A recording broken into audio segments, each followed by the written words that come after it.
Hey everyone, it's James with Cowboy Cricket Farms here, and today we're going to talk about military entrepreneurship.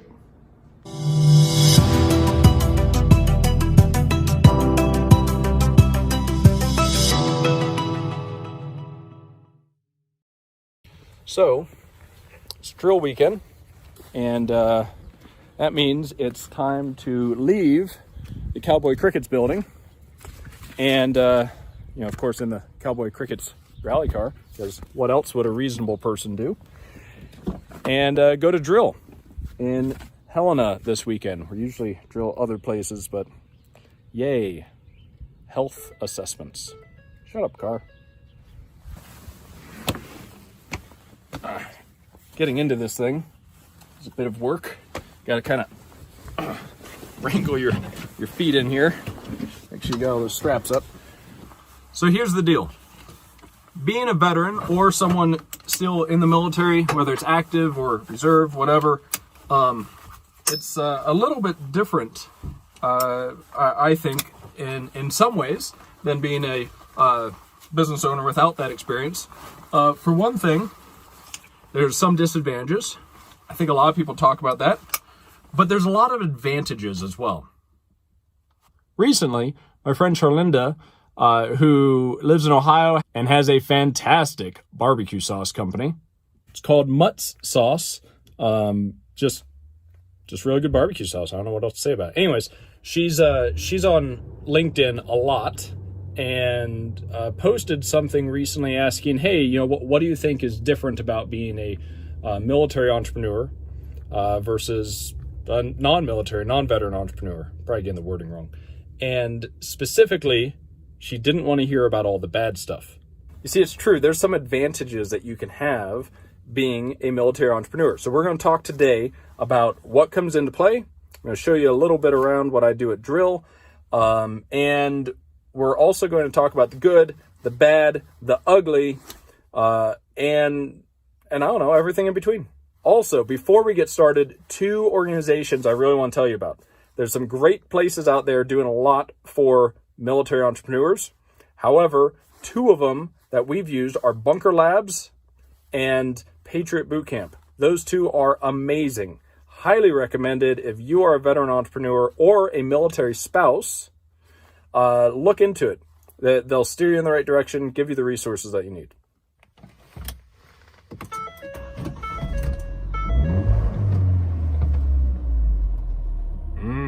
Flashy lights. These tires, man, they are not made for the snow and ice, even with the fairly clear roads out here. Goodness, I gotta get the snow tires on. Okay, I honestly forgot to film stuff when I was at drill, so that didn't happen. However, I do have a lot of great B-roll to put over this thing, some of which is ours from different things that we'll cover, and some of which is not. But let's get started. Okay, before we get going here, I need you to go down below and subscribe, like, and click that little notification bell. Come on, guys. Let's help support a lot of people and make a lot of crickets and feed a lot of people. But to get the word out, we need your help. Click through that nice little YouTube algorithm machine and get us going. This is Veterans Week, so it's very important that we get the word out there.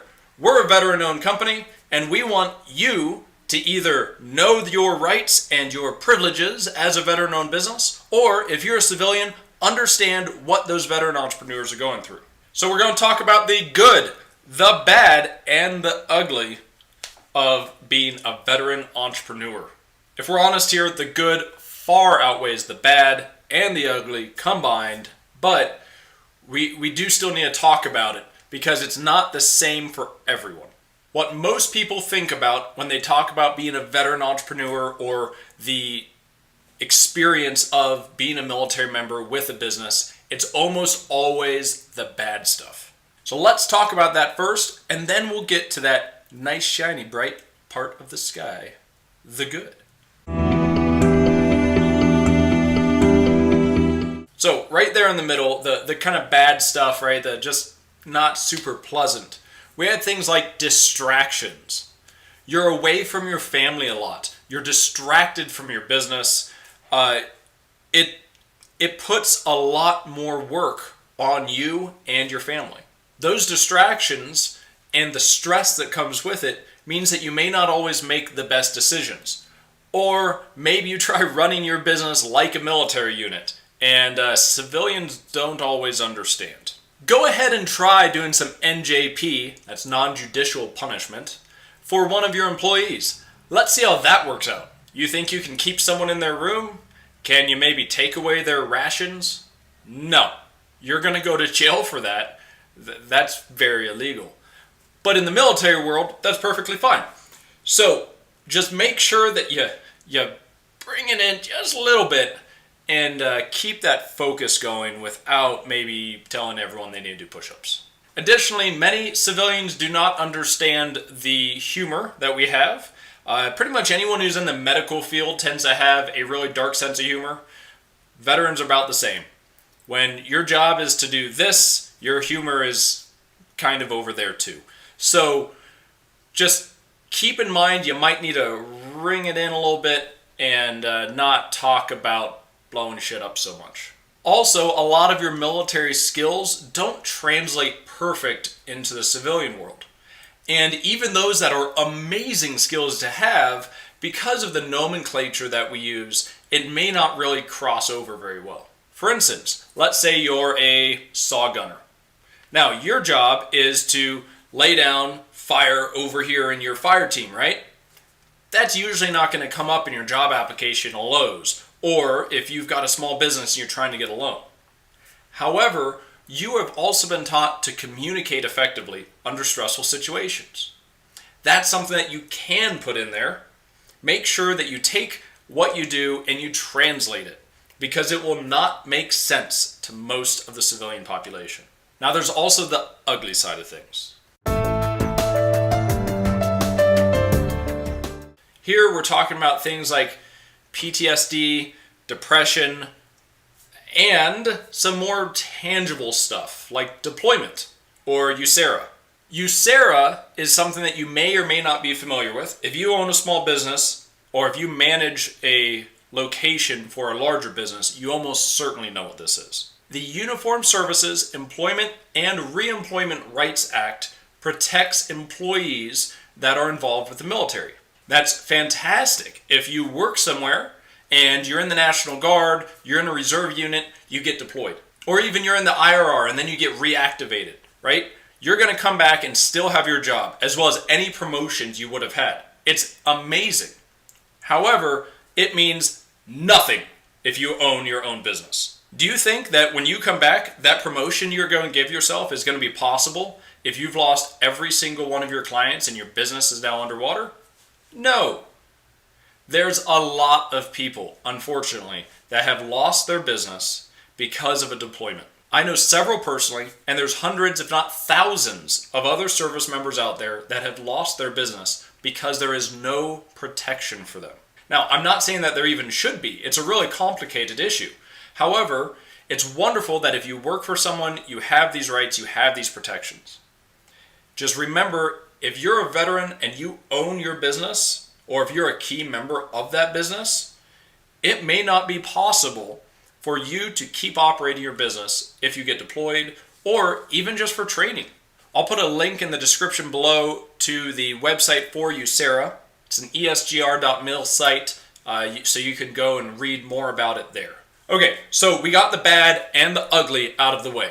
And those are really heavy topics, but there's a lot more to it. There were a total of 5 bullet points there.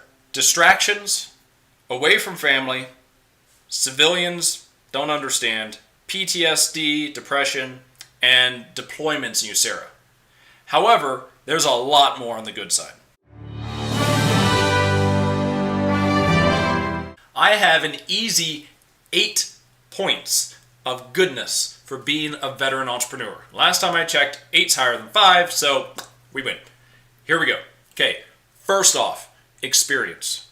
Now, I talked about how it can be difficult to translate your military experience to the civilian world, but that doesn't matter if you're going to have your own business.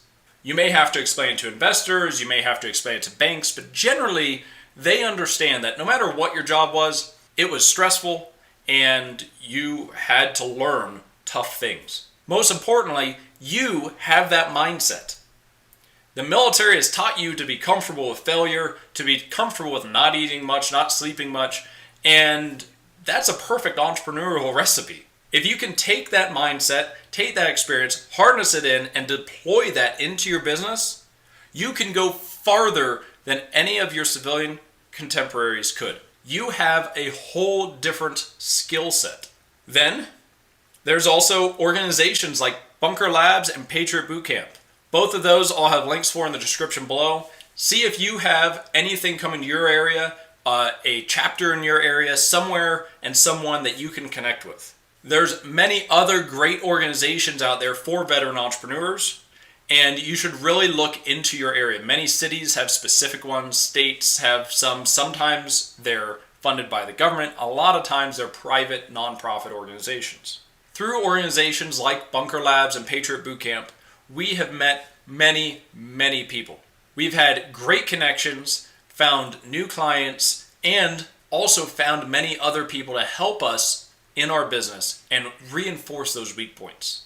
Military members are going to help other military members. You're part of a brotherhood that is just going to support itself. So next thing, one of two money-related items is if you are still drilling. If you're in the National Guard, if you are in the reserves, guess what? You get drill pay. That means you have a little bit more stability. It also means you have a network of people to rely on. You have a way to kind of get out of that business mindset for a couple days and be busy with something else. And you have all the benefits. One of those benefits being cheap medical. Oh my goodness, do I love TRICARE, especially if you have a family. So Kathy and I have 3 kiddos, and it would be really, really expensive if we were to get just basic medical coverage for all of us. Even though we're young and healthy, we have no pre-existing medical conditions, it'd still be very expensive. Our TRICARE is like $208 a month, and most stuff is just covered.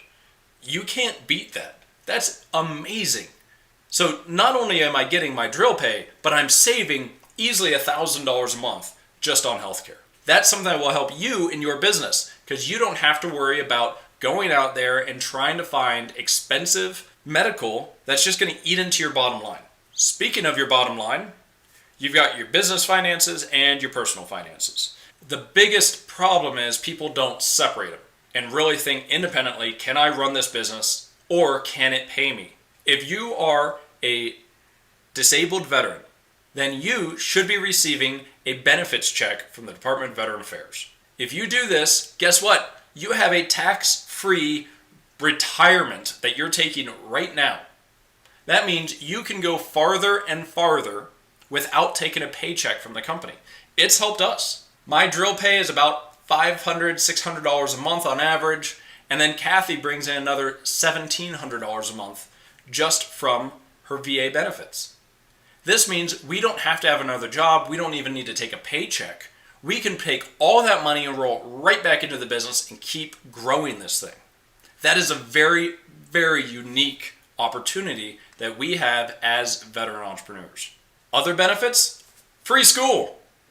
You go to school on your GI Bill, use tuition assistance. Maybe your state has a program if you're still in the Guard or the Reserve. The Reserve would be federal, but still. If there's other programs out there that'll pay for your school or pay you to go to school, even better.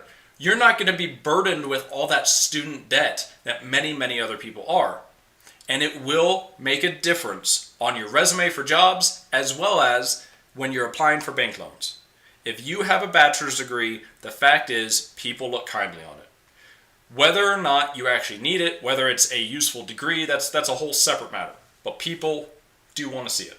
And you do not need to have that debt on you. One little side benefit of being a veteran entrepreneur, this also works if your family was in the military, is USAA. USAA has some amazing banking opportunities, insurance programs. They really do support their members, but you have to either be a veteran in the service currently or have family members at work. So my final point here of the benefits, all the good things about being a veteran entrepreneur. And I've touched on this a little bit, but I'm going to say it again because it is that important. Connections. Connections are key to business. I'm sure many of you grew up, someone told you, it's not what you know, it's who you know. Yeah, that's true. If you go out there and you meet the right people and they support you and they're behind you and they understand your vision, suddenly you're not one person trying to do something. You're an entire group. Suddenly you're a squad, you're a platoon, you're a whole company trying to do something great in the world. That is something that really helps veterans. The civilian side has many similar ways, right? If you're part of a fraternity, those people are going to be behind you. If you're part of a professional group, those people understand you. Well, just the same, if you're part of a veteran entrepreneur organization, those people around you, they want to see you succeed. So, that is pretty much the whole story. Tell me, what did I miss? What do you think are other benefits or drawbacks of being a veteran entrepreneur? I'd love to hear your thoughts in the comments down below. And if you have any awesome news, any awesome ways to help support the veteran community, I'd love to hear them and pass them on to everyone else I know. That's about all that I have for you today. So until next time, my friends, stay chirpy. Bye.